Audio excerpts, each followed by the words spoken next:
दुनिया आज खौफजदा इसी बात से है कि तुम उठ रहे हो, तुम बेदार हो जाना पूरे तौर पर, डरो मत।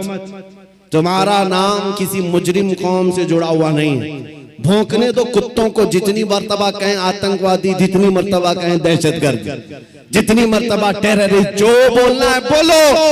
हम तुम्हारे बाप की जमीन पर नहीं जीते और ना ही तुम्हारी सर्टिफिकेट की जरूरत है। हम अल्लाह के बंदे हैं, रसूल के उम्मती हैं। नारे तकबीर, नारे रिसालत, नारे रिसालत, लब्बैक या रसूल अल्लाह, लब्बैक या रसूल अल्लाह। और आपको खौफजदा होने की जरूरत नहीं। जितने पाखंडी गुफे में बैठ करके प्लान बनाकर सोशल मीडिया में छोटे छोटे वीडियो वायरल करते हैं और दहशत फैलाते हैं, कभी किसी मुसलमान की मॉब लिंचिंग करके, कभी किसी के कत्ल की वीडियो वायरल करके, और कभी किसी गुफे में बैठ करके ये कहना इस्लाम का विनाश कर देंगे, इस्लाम को खत्म कर देंगे। मैं चैलेंज करता हूं, तुम अकेले नहीं, तुम्हारे जितने नाजायज बाप है सबको शामिल कर लो, जितनी नाजायज औलाद है सबको मैदान में ले आ जाओ, जितने कीड़े मकोड़े हैं सब आ जाए। इस्लाम को चंगेज ने कुछ नहीं कर सका, हलाकू से कुछ नहीं हो सका। जिन्होंने हमारी खोपड़ियों से मीनार बना दिया था, जिन्होंने मुसलमानों के खून से दरियाए दजला को लाल कर दिया था, उस दौर में इस्लाम खत्म नहीं हो सका। तुम्हारी 5 साल की नशेड़ी हुकूमत से क्या खत्म हो सकता है? इस्लाम तेरी दोनों हाथों को उठाकर नारे तकबीर, नारे रिसालत, मजहबे इस्लाम से, अजमते इस्लाम से, शौकते इस्लाम से, रिफाते इस्लाम से, पैगंबरे इस्लाम से, नामूसे इस्लाम से। ये जवानी बरकरार है। उनको बुला करके कभी नेताओं को भी दिखा दे। वो दिन के 12 बजे वोटों का मजमा जमा करके फख्र करते हैं पब्लिक हमारे साथ, उनको ऐसा ही लगता है।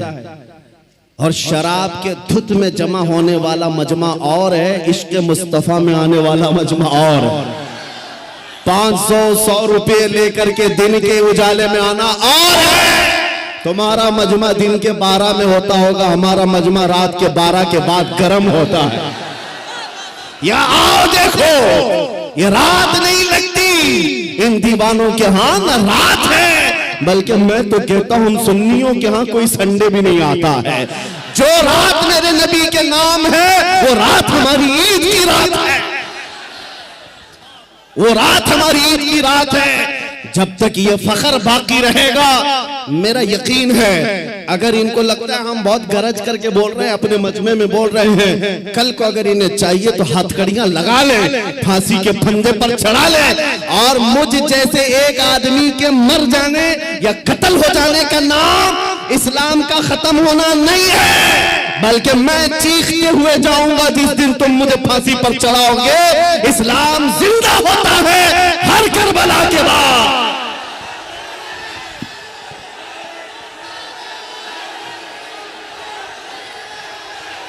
हेलो, लब्बैक लब्बैक या रसूल अल्लाह, लब्बैक लब्बैक लब्बैक या रसूल अल्लाह, लब्बैक लब्बैक लब्बैक या रसूल अल्लाह, लब्बैक लब्बैक लब्बैक या रसूल अल्लाह, लब्बैक लब्बैक लब्बैक या रसूल अल्लाह। नारे तकबीर।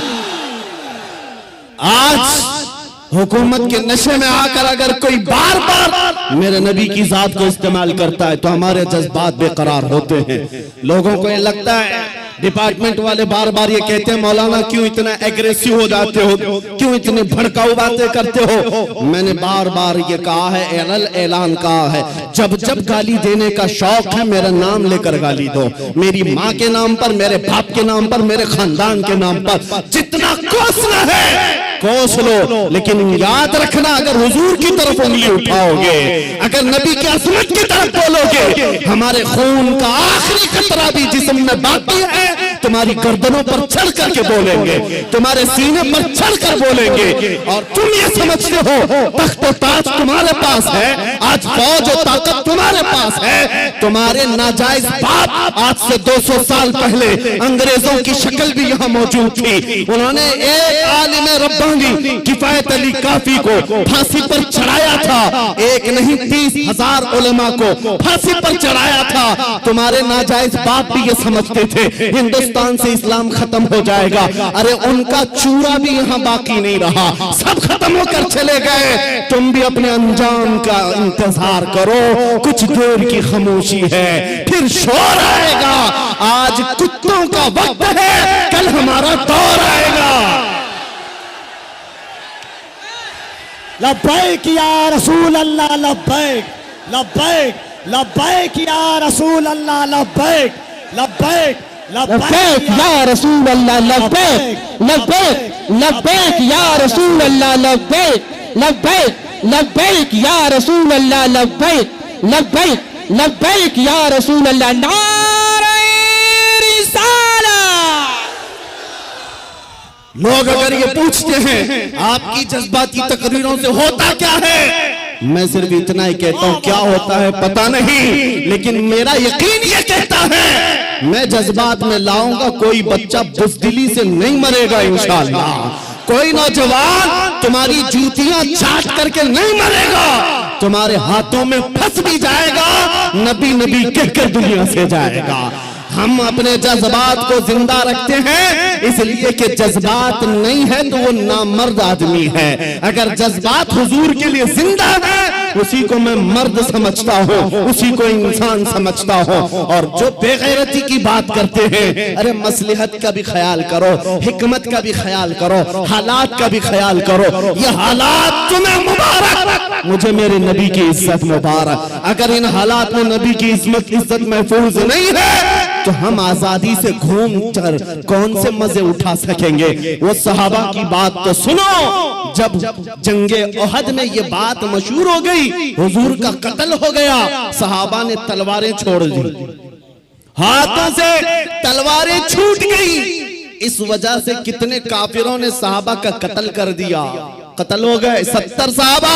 क्यों? जब ये खबर फैली थी ना कि हुजूर का इंतकाल हो गया, सहाबा बेइख्तियार कहने लगे अल्लाह के नबी अगर नहीं है तो फिर जिंदगी कहते किसे? हुजूर आप नहीं है तो जिंदगी क्या है? इसलिए ऐ सुन्नियों, आज हमारा जज्बा यही होना चाहिए, अगर हुजूर का नाम सलामत नहीं तो फिर हमारी जिंदगी किस काम की? हम किस खाक के लिए जीते हैं? आज के बाद तकलीफों से और मुसीबतों से घबराना नहीं, तुम अपने दीन पर अमल पैरा रहो। गैर कानूनी कामों की बात मैं नहीं करता, चाकू छुरी तलवार बंदूक की भी बात नहीं करता। मैं तो बात सिर्फ इतनी कहता हूँ, हुजूर का इश्क इतना भर लो कि तुम्हारे चलने फिरने से भी कीड़े फना हो जाए। तुम्हारे किसी हथियार की जरूरत नहीं, तुम हुजूर के आशिक बनकर गलियों से घूमो, कुत्ते यूं ही मर जाएं, हाँ पागल होकर मर जाएं, सिर्फ तुम्हारी खुशबुओं से मर जाएं। बात इतनी है। और मैं आज आखिरी बात ये कहता हूँ, सहाबा का मसलक यही था, उन्होंने कोड़े भी खाए, तलवारें भी खाई, जख्म भी खाए। एक साहबी साद इब्न रबी जिनके 12 नेज़े लगे थे, पेट फट गया था जंगे ओहद में, फिर भी कह रहे थे जो आए हुए सहाबा, जाओ नबी को मेरा सलाम कह देना, मैंने उनकी हिफाजत का हक अदा नहीं किया। पेट फट गया, तब भी ये कहते थे हम आज नरम नरम खाने खाकर, गरम गरम बिस्तरों पर सोकर, सिर्फ यहाँ बैठकर नारे लगाकर समझते हुजूर की इज्जत की हम हिफाजत करते हैं। मेरे अजीजों, बदलना है हमें जिंदगी, बदलना है हमें जिंदगी। कब तक ये गाने सुन सुन करके निफाक दिल में पैदा करते रहोगे? बॉलीवुड और बॉलीवुड के हॉलीवुड के नगमों पर नाचते रहोगे? तुम जिंदगी बदल डालो। आज दुनिया, मैं आपको बताऊं, सादी हजरत फखरुद्दीन राजी बहुत बड़े हकीम है, कहते हैं एक मैंने हकीमी में, डॉक्टरी में एक चीज देखी है, मोहम्मद अरबी सल्लल्लाहु अलैहि वसल्लम की मोहब्बत में अगर कोई 90 साल का भी हो जाए तो उसका दिमाग पागल नहीं हो सकता, पागल कभी नहीं होता। हुजूर का आशिक पागल नहीं होता, और अगर पागल होता है तो सिर्फ उनके लिए होता है, और दीवाना होता है सिर्फ उनके लिए होता है, बाकी किसी के लिए नहीं होता। आज मैं यही चाहता हूं कि दुनिया तुम्हें पागल कहे, मजनू कहे, दाढ़ी वाला कहे, टोपी वाला कहे, छोड़ दो उनकी बातों का कुछ भी रिएक्ट करना, तुम्हें अंदर से फख्र होना चाहिए, फख्र होना चाहिए, इसलिए कि तुम इन कुत्तों के लिए नहीं जीते, कब्र में आमिना के लाल तशरीफ लाने वाले, हश्र में मेरे आका तशरीफ लाने वाले हैं, उनके सामने मुझे खड़ा होना है। कहीं हुजूर ये ना कह दें कि दुनिया वालों के लिए तूने मेरी अखलाक को बदल लिया, उनको राजी करने के लिए तू मेरी सुन्नतें छोड़ दिया। नहीं, कब्र में जब जाएं तुम्हारा चेहरा देखें तो मेरे नबी से कदमों को चूम कर कहना, आका दुनिया हजार ताने देती थी मगर मैं आपके लिबास को पसंद करता था, मैं आपके चेहरे को पसंद करता था, आपके कदमों में आना चाहता था। बस आज मेरा मसलक आपको बता दूं, आप सब इसी बात पर गामजन हो जाएं। मेरा मसलक का मतलब सहाबा का, औलिया का, ताबईन का, आला हजरत का यही है, हर मुसीबत हर सितम गवारा है, हर मुसीबत हर सितम गवारा है। या रसूल अल्लाह एक बार तुम कह दो कि तू हमारा, तू हमारा है। आज के बाद हम इसी मिशन पर जीते हैं। दुनिया के हाथ फैलाना छोड़ दो, दुनिया के लिए जीना छोड़ दो। जिंदगी ये नहीं किसी की किसी के लिए, जिंदगी है नबी की नबी के लिए। ना समझ मरते हैं जिंदगी के लिए, जीना मरना है सब कुछ नबी के लिए। और इस अकीदे के साथ आज महफिल खत्म करता हूँ। कौन देता है, देने को मुंह चाहिए, देने वाला है सच्चा, देने वाला है सच्चा, देने वाला है सच्चा। आका आपके दरबार में, आपके शहर, आपके मुबारक महीने का पहला चांद आया है पटना की सरजमीन से। आशिकाने मुस्तफा मदीने की तरफ ला लगाकर पुकारते हैं, अभी वो उम्मी फिदा का या रसूल अल्लाह, मैं मुजरिम हूँ आका, मुझे साथ ले लो कि रस्ते में हैं जा बजा थाने वाले। चमक तुझसे पाते हैं सब पाने वाले, मेरा दिल भी चमका दे चमकाने वाले। लब्बैक या रसूल अल्लाह, लब्बैक या रसूल अल्लाह। और नेता नगरी में भी देखा गया 40-40 साल बेचारे पार्टियों की खिदमत में लगे रहे, बुढ़ापे में फिर आने के बाद पार्टी ने कोने में बिठा दिया। अब तुम्हारा काम खत्म हो गया, तुम्हारा काम खत्म हो गया, अब नौजवान दूसरे आएंगे। लेकिन मेरे अजीजों, एक मकतबा मैंने ऐसा देखा, एक मदरसा ऐसा देखा, यह हुजूर के गुलामों का है। यहाँ जितना बूढ़ा होता है उतनी इज्जत बढ़ती जाती है, जितना बूढ़ा हो जाए उतनी इज्जत बढ़ती चली जाती है। मेरे अजीजों, 85 साल 90 साल के उलमा भी आज मौजूद हैं, कौम उनको देखती रह जाती है। तुम 25 साल के 1 लाख नौजवान लाकर खड़ा कर देना और फिर एक तरफ सिर्फ ताजुश शरिया का चेहरा दिखा देना, लाखों की तरफ निगाहें नहीं जाएंगी, उस एक चमकते हुए चेहरे की तरफ लोग देखेंगे। नारे तकबीर, जरा दोनों हाथों को उठाकर बस्ती बस्ती करिया करिया, बस्ती बस्ती करिया करिया, इल्म का सूरज फैज का दरिया।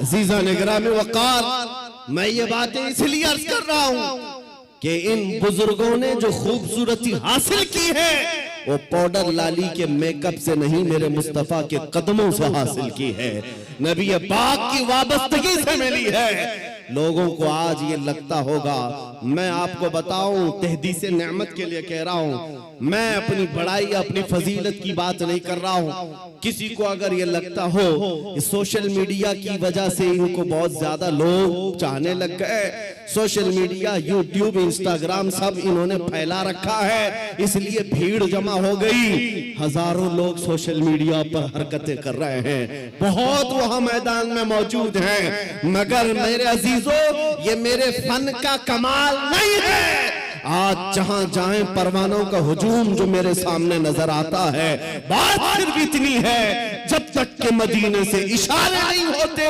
रोशन मेरी किस्मत के सितारे नहीं होते, ये नाज़ी अंदाज हमारे नहीं होते, झोली में अगर टुकड़े तुम्हारे नहीं होते, जब तक बिके न थे तो कोई पूछता न था, या रसूल अल्लाह तुमने खरीद कर हमें अनमोल कर दिया।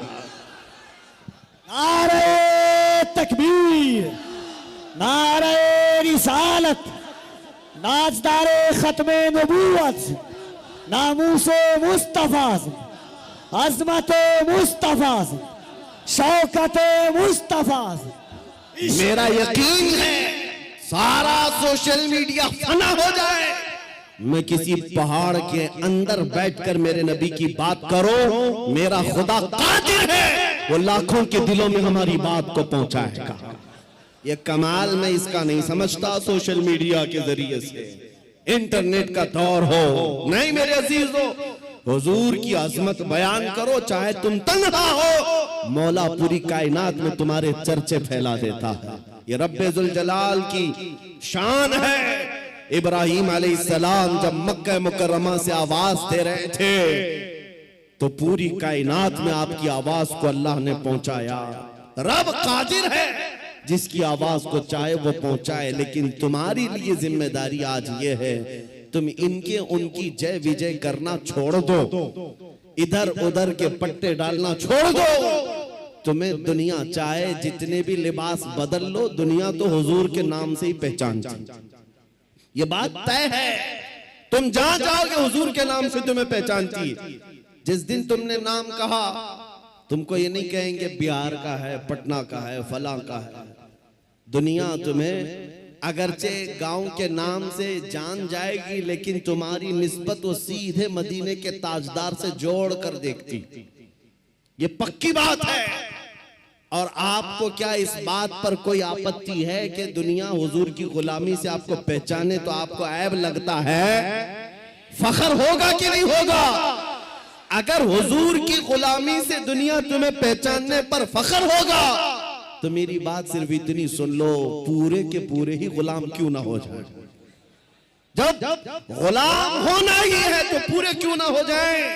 आला हजरत ने क्या खूब कहा, आज ले उनकी पनाह, आज मदद मांग उनसे, कल न मानेंगे कयामत में अगर मान गया।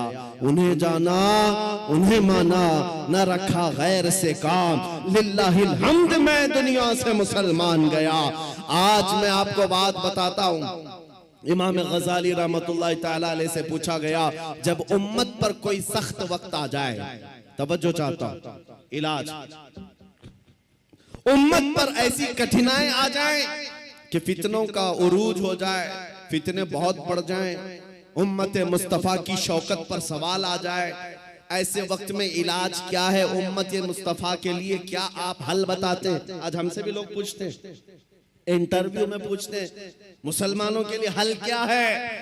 इमाम गजाली ने फरमाया, एक ही हल है, इनके सीनों को हुजूर की मोहब्बत से भर दिया जाए, हुजूर की मोहब्बत से भर दिया जाए। मेरे अजीजों, लोग मुझे उर्सों में भी बुलाते हैं, पता नहीं कितने कितने जलसों में बुलाते हैं, मैं तो बात सिर्फ हुजूर की करता हूं। वजह सिर्फ ये है, मैंने सबको समझा रखा है, आज हमें इलाज करना है, जिस चीज की जरूरत है वही दो। जब इलाज कंप्लीट हो जाए इंशाअल्लाह ये जिस जगह भी ले जाओगे ये खड़े हो रहे। इमाम गजाली ने फरमाया, इनके दिलों को हुजूर की मोहब्बत से भर दो। तो आपसे पूछा गया, वैसे तो हर मुसलमान कहता है मुझे हुजूर से मोहब्बत है, अभी मैं पूछूं, एक हाथ में दो दो हाथ उठाएंगे, हुजूर से मोहब्बत है या नहीं? अगर अभी सवाल करे, हर कोई पुकार कर कहेगा हाँ हुजूर से मोहब्बत है, मैं तो जान देने को तैयार, हर कोई कहेगा। इमाम गजाली ने फरमाया, हाँ हर कोई कहता तो है, लेकिन बात क्या है सुनो, इंसान की फितरत है और दुनिया का दस्तूर है, जो इंसान जिससे जितनी मोहब्बत करता है दिन में उसका बार बार जिक्र भी करता है, बार बार उसको याद करता है, बार बार याद करता है। और जब बार बार किसी का जिक्र करने लग जाए तो समझ लो उसका दिल भर गया है, इश्क से, मोहब्बत से भर गया है। और नहीं, जिक्र ही नहीं करता, यूं ही कहता है तो वो झूठा आदमी है, वो झूठ बोलता है। हुजूर से मोहब्बत कहता तो है, लेकिन उसकी जिंदगी में नजर कभी नहीं आता। कहीं ऐसा तो नहीं मेरे अजीजों, आज मैं नौजवानों को देखता हूं, फिल्मी गानों के इनको लाइनें याद हो जाती हैं, फिल्मों के डायलॉग याद हो जाते हैं, मेरे नबी की 4 हदीसें क्यों नहीं याद? अगर हुजूर से कसरत से मोहब्बत होती तो हुजूर की अदाओं से भी मोहब्बत होती। हुजूर के जुमले तुम्हारी जुबानों पर गर्दिश कर रहे होते, बार बार तुम उनका जिक्र कर रहे होते। और फरमाया बुजुर्गों ने, जो कसरत से हुजूर पर दुरूद पढ़ता रहता है दिन भर रात भर, समझ लो उसका दिल भरा हुआ है हुजूर की मोहब्बत से, क्योंकि बार बार वो जिक्र कर रहा है, बार बार याद कर रहा है। एक बुजुर्ग की बात मैं आपको बताता हूं। एक बुजुर्ग ने एक शख्स की तरबियत कैसी की थी। मुरीद था, अपने शेख से आकर कहा मोहब्बत कैसे करूं, मोहब्बत कैसी होनी चाहिए। कहा एक काम कर, मैं एक भैंस तुझे देता हूं, उसको पाल। बिहार वाले अच्छी तरह समझ सकते हैं। भैंस बुजुर्ग ने अपने मुरीद को दी और कहा इसकी बहुत अच्छी देखभाल करना, बार बार इसका ख्याल रखना।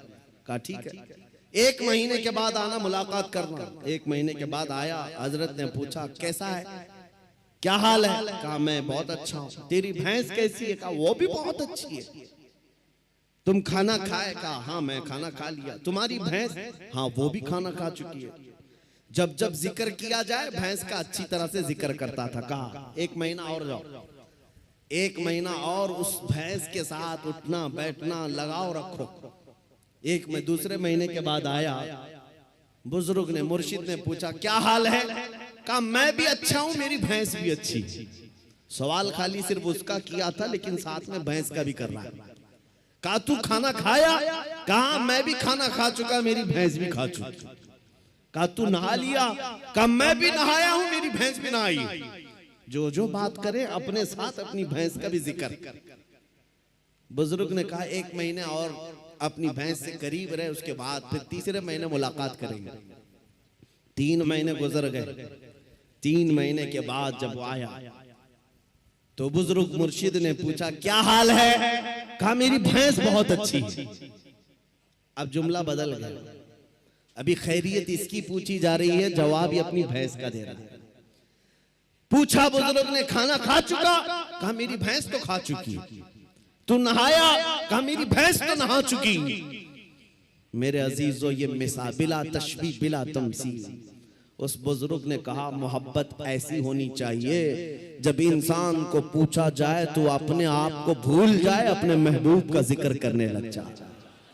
जब वो कमाल को पहुंचता है, सिर्फ उसकी आंखों में अपने महबूब के जलवे हों। और बरेली के इमाम को हमने पढ़ा है, कोई आया बंदा गुलाब का फूल तोहफे में पेश करने के लिए, ला करके दिया, कहा इसको कबूल कर लीजिए। दुनिया में लोग गुलाब तोहफे में एक दूसरे को देते लेते हैं। इमाम फाजिल बरेलवी उस गुलाब को कबूल तो करते हैं, देखते हैं, उसके बाद मुस्कुरा कर कहते हैं ये दुनिया का गुलाब है, सुबह खिलता है शाम में मुरझा जाता है। मैं उस गुलाब से मोहब्बत करता हूं जो कभी मुरझाता नहीं है, जो जब से खिला है कभी मुरझाता नहीं। और उसके बाद कहना शुरू कर दिया, सरताब कदम है तने सुल्तान ज़मन फूल, लब फूल दहन फूल ज़कन फूल बदन फूल। वल्लाह जो मिल जाए मेरे गुल का पसीना, मांगे न कभी इत्र न फिर चाहे दुल्हन फूल। क्या बात रज़ा उस चमनिस्तान करम की, ज़हरा है कली जिसमें हुसैन और हसन फूल। आला हजरत ने एक फूल को देखा,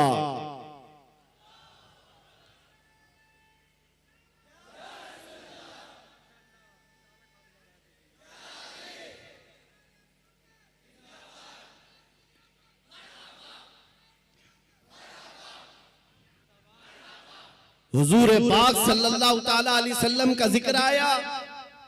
आला हजरत ने सारे फूल फूल फूल पर एक नात ही लिख दी। यह इश्क का दर्जा होता है, जिक्र अपने महबूब का ज्यादा करे, अपना नहीं। यहाँ लोग तुर्रम खां बने हुए अपने ही बड़ाइयां करने लग गए। आला हजरत ने अपनी तो छोड़ो, किसी दुनियादार की तारीफ करने पर भी रजामंद नहीं हुए। जब किसी ने कहा भी किसी का कसीदा लिख दो, तो आपने यही जवाब में कहा, करो मद है अहले दुवल रजा, पड़े इस बला में मेरी बला। मैं गदा हूं अपने करीम का, मेरा दीन पा रहे ना नहीं, मेरा दीन रोटी का टुकड़ा नहीं है। मैं तो गदा हूं अपने करीम का। आज उस मोहब्बत की जरूरत है, आज उस कमाल के इश्क की जरूरत है। मैं आपसे पूछता हूं मेरे अजीजों, आप हुजूर पाक सल्लल्लाहु तआला अलैहि वसल्लम से बेहद मोहब्बत करते हैं, मुझे पता है, दिल से मोहब्बत करते हैं, लेकिन जिंदगियों में उसका इंप्लीमेंट, उसका निफास क्यों नहीं कर पाते? जिस दिन हम कौल और फेल में एक हो जाएं, जो कह रहे हैं वही करने भी लग जाएं, तो समझ लो फिर आपने इश्क का कमाल पा लिया। फिर दुनिया तुम्हारी इन हस्तियों से खौफ खाने लग जाएगी जैसे कैसर और किसरा बादिया नशीन अरब से खौफ खाती थी। जब मदीने के सहरा से निकल करके बगैर चप्पल के पैबंद लगे कपड़े पहनकर सहाबा निकले थे, ईरान भी कांपने लग गया था, रोम भी कांपने लग गया था। उस वक्त की सुपर पावर ताकतों को अगर किसी ने धूल चटाया है, मेरे नबी के गुलामों ने धूल चटाया है। हुजूर के आशिकों ने उन्हें घुटने पर लाकर मजबूर कर रखा था। आपको पता है उनके नजदीक इज्जत क्या थी? आपको बताता हूँ, सैयदना उमर इब्ने खत्ताब रदियल्लाहु ताला अन्हु का दौरे खिलाफत है। मदीने से एक फौज निकली, किसरा को खत्म करके आती है। ईरान की हुकूमत जो किसरा कहलाती थी उस जमाने में खत्म कर दी गई। इस्लाम का परचम लहराया। वो दौर ऐसा था, सुपर पावर था उस वक्त ईरान, सुपर पावर ताकत थी। हजारों नहीं लाखों की फौज उनके पास थी। जब टुकड़े टुकड़े हो गए, सहाबा की हुकूमत आई, माले गनीमत हाथ आया, तो बहुत सारा माल वहां से मदीने लाया गया, उसमें कीमती सामान भी थे। उस वक्त मदीने तैयबा ईरान के बादशाह के दरबार में बिछाया जाने वाला सबसे महंगा कालीन भी मदीना आया, लाया गया। सहाबा ने उमर इब्ने खत्ताब अमीरुल मोमिनीन रदियल्लाहु ताला अन्हु के पास वो कालीन पेश किया। कहा ये कालीन वो है, बादशाह जब किसी से बहुत खुश होता तो थोड़ी देर इस कालीन पर उसको बिठा देता और वो जिंदगी भर बैठने वाला फख्र करता, मैं बादशाह के महंगे कालीन पर बैठ कर आया हूँ, मैं बादशाह के महंगे कालीन पर बैठ कर आया हूँ। इस कालीन की अजमत है, लोग इसकी बड़ी तारीफ करते हैं, बड़ी बुलंद कालीन है। हम मदीने ले आए हैं, उमर इब्ने खत्ताब के पास दिया गया, कहा गया कि आप इसको सही जगह इस्तेमाल करें। मेरे अजीजों, सैयदना अमीरुल मोमिनीन उमर इब्ने खत्ताब ने उस कालीन को कबूल तो किया, ले जाकर के हुजूर के मिंबर पर या मेहराब पर या मस्जिद की सफों में नहीं लगाया, बल्कि कहा मस्जिद नबवी में दाखिल होने से पहले जो दरवाजा है उस दरवाजे के बाहर इस कालीन को फेंक दो। जो मस्जिद के अंदर आए वो अपने पैरों को पोंछ करके आए, पैरों को पोंछ कर अंदर आए, इसलिए कि किसरा बादशाह जिस पर बैठकर फख्र करता था, दुनिया को ये पता चल जाए वो मोहम्मद अरबी के गुलामों के धूल के बराबर होते।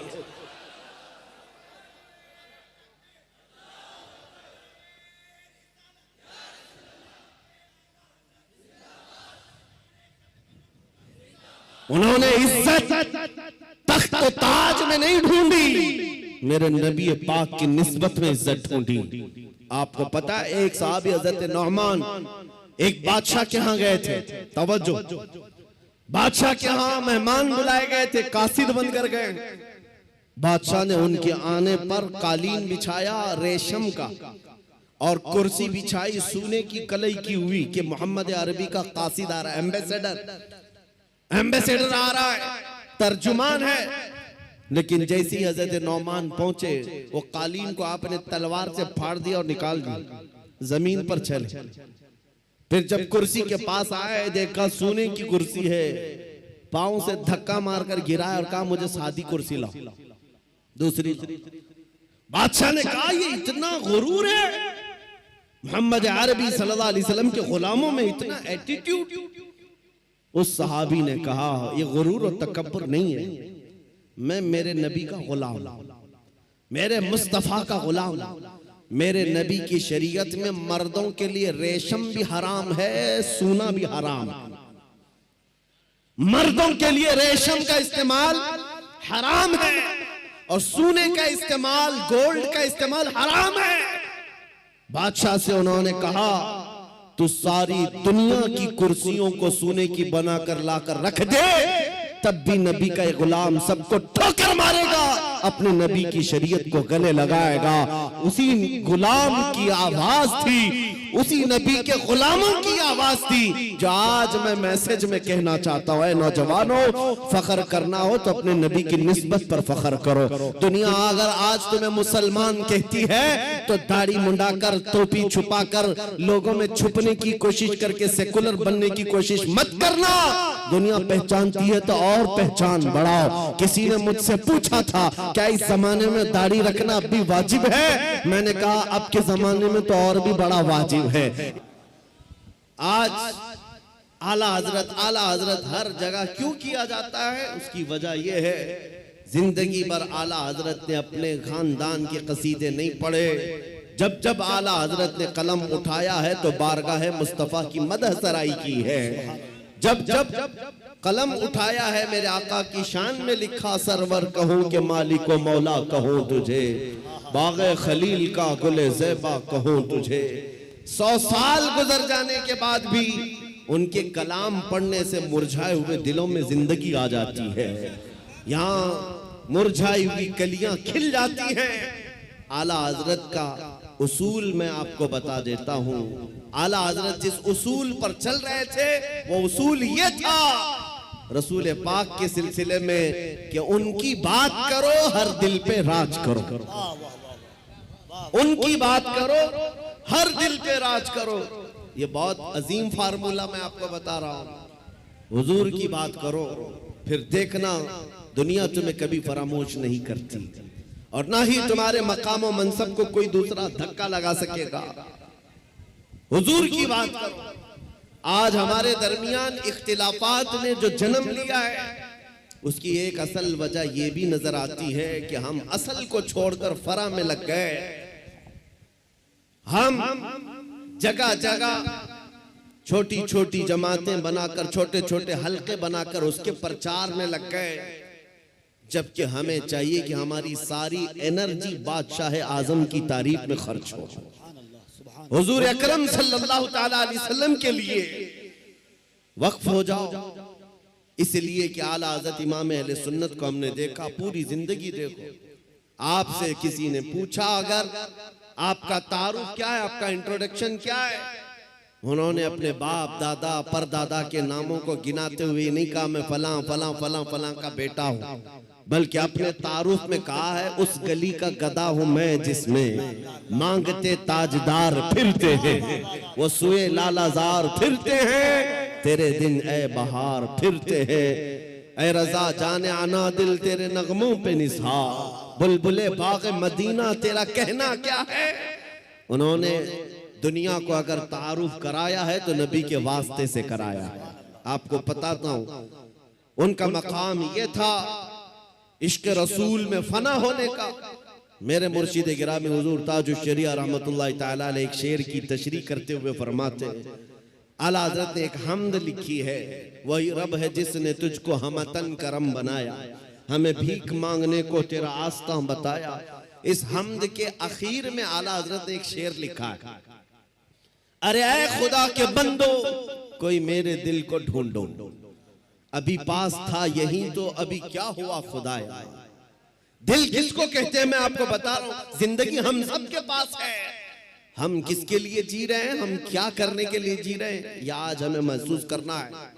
आला हजरत किसके लिए जीते थे, उनका दिल रहता कहां था, बरेली की किस गली में उनका दिल रहता था। सुनो आला हजरत कहते हैं, अरे खुदा के बंदो कोई मेरे दिल को ढूंढो, अभी पास था यही तो अभी क्या हुआ खुदाया। इसका मतलब क्या है? फरमाया हर जमाने में औलिया इकराम में एक वली होता है जिसको कुतुबुल इरशाद कहते हैं। कुतुबुल इरशाद का मतलब यह होता है वो अपने जमाने के औलिया में इतना तसर्रुफ और इतना इख्तियार रखता है कि वो अपने जमाने के औलिया को जिन कामों पर मामूर करे उसका हुक्म बजा लाना सारे लोगों पर जरूरी होता है। वो कोई भी ऑर्डर दे, कुतुबुल इरशाद। तो एक मर्तबा आला हजरत ने अपने जमाने के जितने रिजाल थे, औलिया थे, उनसे ये कहा, अरे आए खुदा के बंदो कोई मेरे दिल को ढूंढो, मेरा दिल ढूंढ करके लाओ, ये काम पर लगा दिया, दिल ढूंढ करके लाओ। अभी पास था यही तो अभी क्या हुआ खुदाया। दिल सिर्फ उस गोश्त के लोथड़े को ही नहीं कहते जो हमारे सीनों में धड़कता है या खून का एक मुंजमद टुकड़ा है। दिल के और भी माने हैं। वो दिल कौन सा है जिसको ढूंढने के आला हजरत बात कर रहे थे। सारे औलिया को हुक्म हुआ, सब ढूंढने पर लग गए और ढूंढ करके वापस आए। फिर आकर के उन्होंने जो जवाब दिया इमाम अहले सुन्नत को, आला हजरत को, आला हजरत ने फिर उसको अपने शेर में बयान किया। हमें ऐ रज़ा तेरे दिल का पता चला बमुश्किल, हमें ऐ रज़ा तेरे दिल का पता चला बमुश्किल, दरे रोज़ा के मुकाबिल वो हमें नजर तो आया। ये नारे तकबीर, नारे रिसालत, इश्के मुस्तफा, इश्के आले मुस्तफा, तालीमाते आला हजरत, फैजाने आला हजरत। जिंदगी गुजारने के उसूल में बता रहा हूं। बरेली में रह करके दिल मदीने तैयबा में धड़कता हो। सारे औलिया जमाना ने कहा हमें ऐ रज़ा तेरे दिल का पता चला बमुश्किल, दरे रोजा के मुकाबिल वो हमें नजर तो आया। ये न पूछ कैसा पाया तुझे हमद है खुदाया। आला हजरत का दिल वहां लगा हुआ था, इसीलिए मैंने आला हजरत के कलाम को बहुत मर्तबा पढ़ा। जहां जहां से पढ़ा दिल को आला हजरत के जब भी हमने ढूंढने की बात की है, आला हजरत ने अपने दिल के बारे में यही कहा है, दिल है वो दिल जो तेरी याद से मामूर रहा, सर है वो सर जो तेरे नाम पे कुर्बान गया। आला हजरत के उसूल में दिल सिर्फ इस टुकड़े को नहीं कहते और सर इस टुकड़े को नहीं कहते। मेरे अजीजों, आला हजरत के इल्म में, उनकी तालीमात में दिल का मतलब और है, सर का मतलब और है। अगर नबी की मोहब्बत में भरा हुआ नहीं है तो सिर्फ वो गोश्त का लोथड़ा है, दिल नहीं कहा जा सकता। दिल कौन सा है? दिल सिर्फ वही है, दिल है वो दिल जो तेरी याद से मामूर रहा।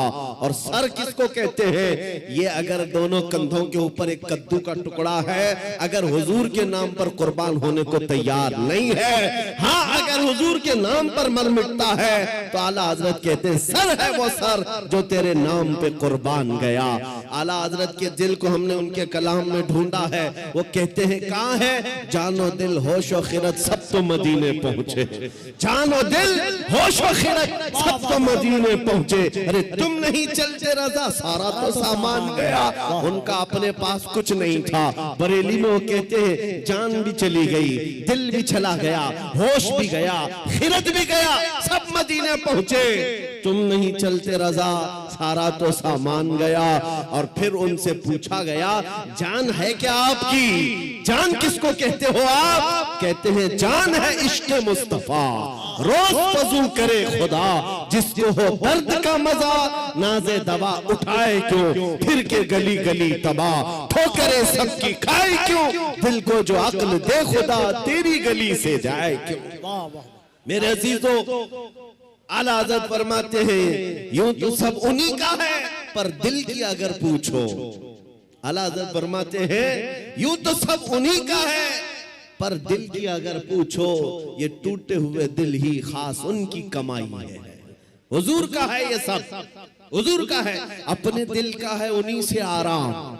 कहते हैं अपने दिल का है उन्हीं से आराम, सौंपे हैं सब उन्हीं को सब काम, सौंपे हैं उन्हीं को सब काम। लो लगी है कि अब उस दर के गुलाम चाह रहे दर्द रजा करते हैं। आला हजरत ने अपना सब कुछ सौंप दिया बारगाह मुस्तफा।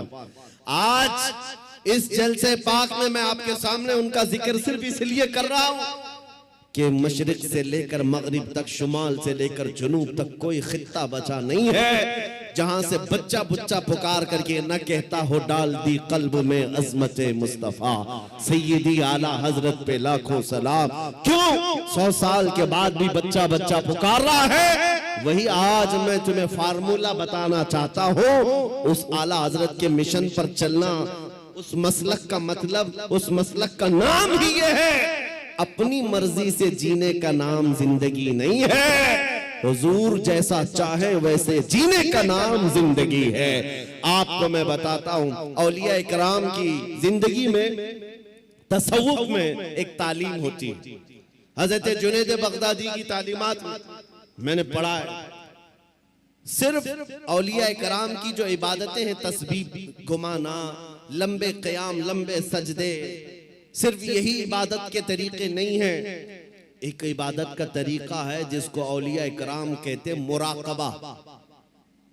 मुराकबा, मुराकबे का मतलब क्या होता है?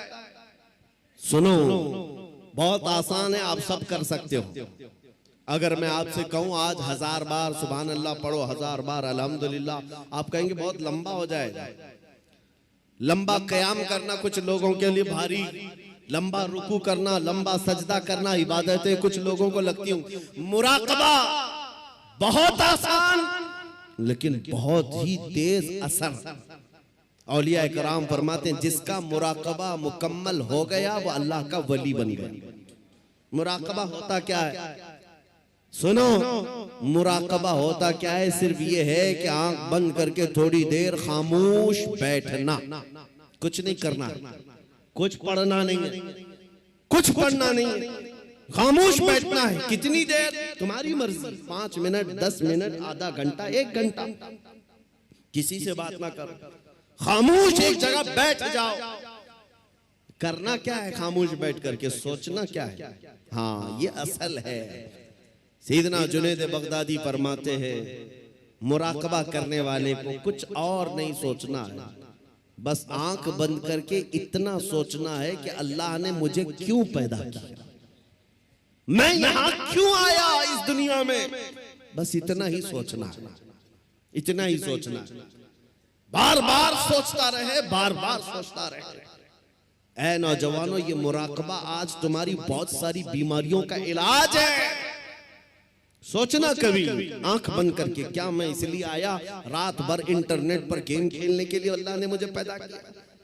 क्या मैं दुनिया में लड़कियों से छेड़छाड़ करने के लिए पैदा किया गया हूं? क्या मैं दुनिया में दिन रात खेल कूद के लिए पैदा किया गया हूं? लोगों से गप्पे लगाने के लिए पैदा किया गया हूं? मैं लोगों से हंसी मजाक में अपना वक्त को बर्बाद करने के लिए पैदा किया हूं? क्यों पैदा किया गया हूं? तुम्हारा दिल आखिर एक दिन जवाब देगा, अल्लाह की तरफ से तुम्हें ये मिलेगी बात, तुम क्यों पैदा किए गए, क्यों पैदा किए गए, तुम्हें पता चल जाएगा। ये मुराकबे में जिस दिन तुम्हें पता चल जाए क्यों पैदा किया गया, अगर हकीकत को पहुंच गए उसी दिन अल्लाह के वली बन गए। अब मैं आपको बताता हूं, जिन लोगों का मुराकबा मुकम्मल हुआ वो जिंदगी में अगर सोचते सोचते इस नुक्ते को पहुंच गए कि मैं क्यों पैदा हुआ, तो फिर आंख खोल करके वो पुकार कर कहते हैं हम दुनिया में क्यों पैदा हुए?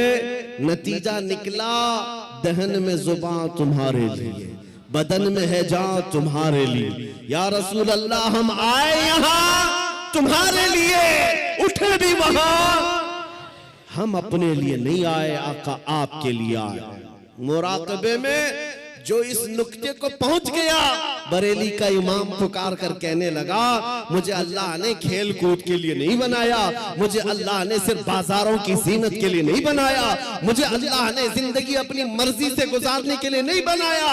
और उस आला हजरत के अजीम पोते ताजुश शरिया ने भी पुकार कर कहा, जब उनका मुराकबा मुकम्मल हुआ, जब वो सोचते रहे मैं क्यों पैदा हुआ, मैं क्यों दुनिया में आया, तब फिर ताजुश शरिया ने भी जवाब दिया हम इसलिए पैदा किए गए हैं, जिंदगी ये नहीं किसी के लिए, जिंदगी है नबी की नबी के लिए, ना समझ मरते हैं जिंदगी के लिए, जीना मरना है सब कुछ नबी के लिए। नारे तकबीर, नारे रिसालत, जश्न ईद मिलादुन नबी, आमदे माहे रबीउन नूर। जिंदगी हुजूर पाक सल्लल्लाहु अलैहि वसल्लम के लिए अमानत बन करके, अमानत बना कर दी गई है। तुम क्या समझते हो ए नौजवानों? आपको ये लगता है जवानी की आज ताकत और कुव्वत है, मुझे अपने मर्जी से फैशन करने दो, अपने मर्जी से मॉडर्न जिंदगी गुजारने दो, और दुनिया के पीछे तुम चल पड़े, उस दुनिया के पीछे जो हर दिन अपना शोहर बदलती है। आला हज़रत फरमाते शहद दिखाए जहर पिलाए, कातिल डाइन शोहर कुछ, इस मुर्दार पे क्या ललचाना, दुनिया देखी भाली है। तुम्हें मालूम है यहां कितने हीरो आए उसके बाद जीरो हो गए। यहां जवानी में अपने मेकअप से चमकने वाले बुढ़ापे में ढीले पड़ गए। यहां लोग रोजाना बदलते रहे हैं। किसी भी फील्ड में देख लो, कुछ लोगों को लगता है पर्दे सीमी पर बॉलीवुड और हॉलीवुड पर थिरकने वाले, मुजरे करने वाले स्टार हैं, ये बड़े बड़े हीरो हैं और उनके पीछे कौम भागती है। मियां ये सिर्फ और सिर्फ ढलती छांव है।